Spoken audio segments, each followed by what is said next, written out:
എല്ലാവർക്കും റോമൻ ചരിത്രത്തിന്റെ തുടർഭാഗത്തേക്ക് സ്വാഗതം.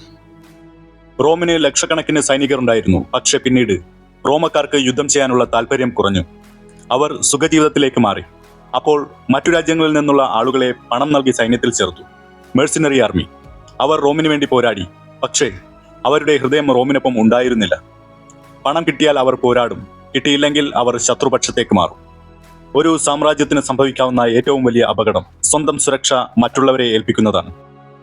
വടക്കൻ യൂറോപ്പിൽ നിരവധി ഗോത്രങ്ങൾ ജീവിച്ചിരുന്നു. വിസിഗോത്തുകൾ, വാൻഡലുകൾ, ഓസ്ട്രോഗോത്തുകൾ. അവരെ റോമക്കാർ ഒരു പേരിലാണ് വിളിച്ചത്, ബാർബേറിയന്മാർ. പക്ഷേ അവർ ക്രൂരന്മാർ മാത്രമായിരുന്നില്ല. അവർക്കും കുടുംബമുണ്ടായിരുന്നു, രാജ്യമുണ്ടായിരുന്നു, ജീവിക്കാൻ ഭൂമി വേണമായിരുന്നു. കിഴക്കുനിന്ന് ഹൺ വർഗക്കാർ ആക്രമിച്ചപ്പോൾ ഈ ഗോത്രങ്ങൾ റോമിന്റെ അതിർത്തിയിലേക്ക് നീങ്ങി. റോം അവരെ തടയാൻ ശ്രമിച്ചു. പക്ഷേ അപ്പോൾ റോമിന് പഴയ ശക്തി ഇല്ലായിരുന്നു. AD 410 വിസിഗോത്ത് രാജാവ് അലാറിക് ഒന്നാമൻ റോം നഗരം ആക്രമിച്ചു. 800 വർഷങ്ങൾക്ക് ശേഷം ആദ്യമായി റോം ശത്രുക്കളുടെ കയ്യിൽ വീണു. ലോകം അത് വിശ്വസിച്ചില്ല. കാരണം റോം ഒരിക്കലും തോൽക്കില്ലെന്ന് എല്ലാവരും കരുതിയിരുന്നു.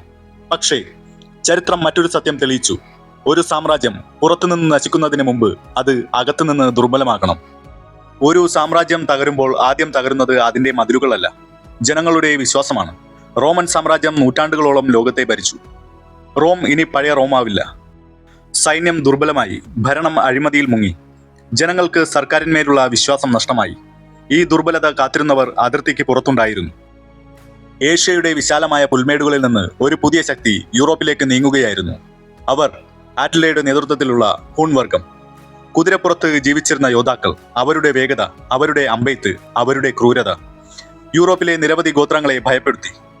ഹൂൺ ഗോത്രത്തിൽ നിന്നും രക്ഷപ്പെടാൻ വിസിഗോത്തുകളും വാൻഡലുകളും മറ്റു ജർമ്മൻ ഗോത്രങ്ങളും റോമിന്റെ അതിർത്തിയിലേക്ക് ഒഴുകി. റോമിന് അവരെ തടയാൻ കഴിയാതെ വന്നു. റോം നഗരം നൂറ്റാണ്ടുകളായി അജയ്യമാണെന്ന് കരുതപ്പെട്ടിരുന്നു. പക്ഷേ AD 410 അലാറിക് ഒന്നാമന്റെ നേതൃത്വത്തിൽ വിസിഗോത്തുകൾ നഗരം ആക്രമിച്ചു. 3 ദിവസം റോം കൊള്ളയടിക്കപ്പെട്ടു.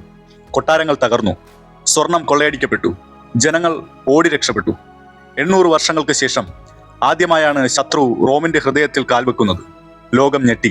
റോമൻ സാമ്രാജ്യത്തിന്റെ ശക്തി പേരിൽ മാത്രമായി. AD 476 സിംഹാസനത്തിലിരുന്നത് ഒരു കൗമാരക്കാരനാണ്, റോമുലസ് ഓഗസ്റ്റുലസ്, ചരിത്രത്തിലെ അവസാന പടിഞ്ഞാറൻ റോമൻ ചക്രവർത്തി. അദ്ദേഹം മഹാനായ യോദ്ധാവായിരുന്നില്ല, വലിയ ഭരണാധികാരിയുമായിരുന്നില്ല. അദ്ദേഹം ഒരു പ്രതീകം മാത്രമായിരുന്നു. യഥാർത്ഥ അധികാരം സൈനിക മേധാവികളുടെ കൈകളിലായിരുന്നു. അവസാനം ഒഡോസിയർ എന്ന സൈനിക മേധാവി കലാപം നടത്തി ചക്രവർത്തിയെ സ്ഥാനഭ്രഷ്ടനാക്കി. അതിശയകരമായ കാര്യം, അവനെ വധിച്ചില്ല, ജീവിക്കാൻ അനുവദിച്ചു. കാരണം റോമൻ സാമ്രാജ്യം അന്ന് മരിച്ചു കഴിഞ്ഞിരുന്നു. ബാക്കിയുണ്ടായിരുന്നത് അതിന്റെ നിഴൽ മാത്രം. റോം വീണതോടെ യൂറോപ്പ് പുതിയ കാലഘട്ടത്തിലേക്ക് കടന്നു. ചരിത്രകാരന്മാർ അതിനെ ഡാർക്ക് ഏജസ് എന്ന് വിളിക്കുന്നു. വ്യാപാരം കുറഞ്ഞു, പല നഗരങ്ങളും ശൂന്യമായി, വിദ്യാഭ്യാസം പിന്നോട്ടുപോയി, ചെറിയ രാജ്യങ്ങൾ തമ്മിലുള്ള യുദ്ധങ്ങൾ വർദ്ധിച്ചു. എന്നാൽ റോം മരിച്ചില്ല. റോമിന്റെ നിയമങ്ങൾ ഇന്നും ജീവിക്കുന്നു. റോമിന്റെ റോഡുകൾ ഇന്നും ഉപയോഗിക്കപ്പെടുന്നു.